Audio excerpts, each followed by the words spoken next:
God to rule. Siculus, what does it say? Now, Diodorus Siculus was a Greek historian who flourished in the 1st century BC.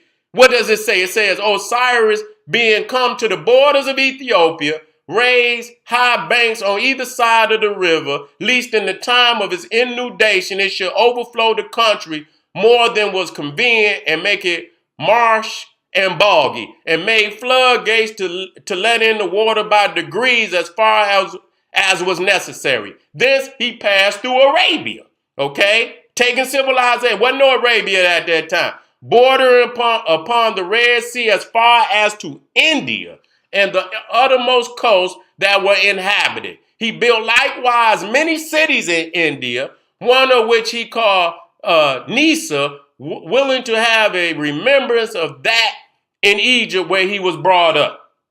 At this Nisa in India, he planted ivy, which grows and remains here only of all other places in India or the parts adjacent.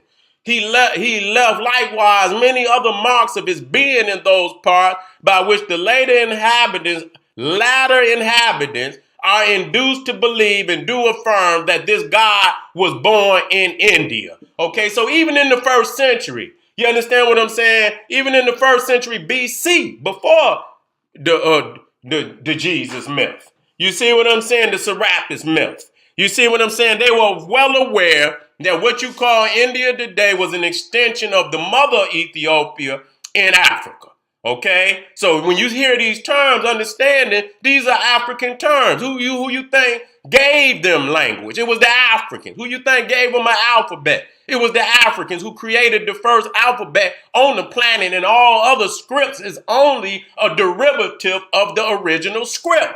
Let's deal with that. So when you look at Osiris at the top and you look at Krishna at the bottom, you see that this is only an extension of the African story taken into those parts. Even when you look at the Mon, which is to the left, a Mon Khmer royal headdress, you see the curls in the crown, just like when you look at the war crown of Egypt. You see that they got the circles in there to represent the coily, spirally hair, African hair. So when you look over there today, you're going to see some white, Asian, that's not the Naga. Okay, these is the Nagas, which you don't want to recognize. These are the African woolly haired Buddhas. You understand? When you look at it, you want to know who was there, look at the deity. The deity is the supreme expression of the people. You understand what I'm saying? And right there, ain't nothing over there that look like that. That's African. That's pure African.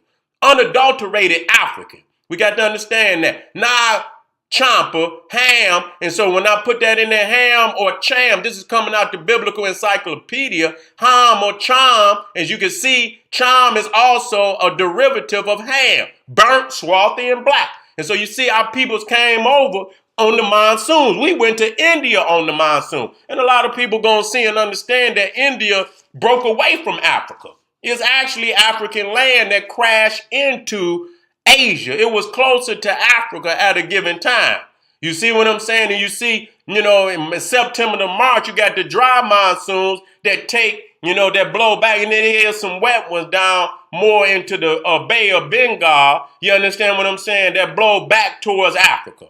You see? And so you see right here that India broke away from Africa. They got, what they'll say 71, and they'll show you the variations of where they believe it to be down through the ages, but it broke away from Africa. When did Madagascar become an island? Madagascar and India broke off from Africa as a single continent, they say 115 million years ago. India broke off of Madagascar 88 million years ago. India continued north on a collision course with Asia. So we got to understand that India broke away from Asia. You see what I'm saying? So when you look at the Nagini, which is the female Naga, they are only forms of our set. So you could go into Africa and you see the worship, and you can see the hood on the serpent. You see that the black car is worshiping the queen cobra as a deity. You go into West Africa, you can go into the Caribbean, and you see also our people there are worshiping the Naga, the serpent, as a symbol of immortality, creation, infinite consciousness. You go into other areas, all of them are worshiping this powerful representation of the deity as the king cobra, as the queen cobra, as the serpent. You see what I'm saying? Even coming into what we call India to start the Kushite Empire. Okay? Now, we're dealing with representations of the Naga across 3 major oceans. Okay, so you see here from Africa to India to even the Americas with Pakal. You understand? Also represented as a Naga. Coming up out of, you can see many serpents coming up out of the lotus in Egypt. And you see right here, he's coming up out of some plant.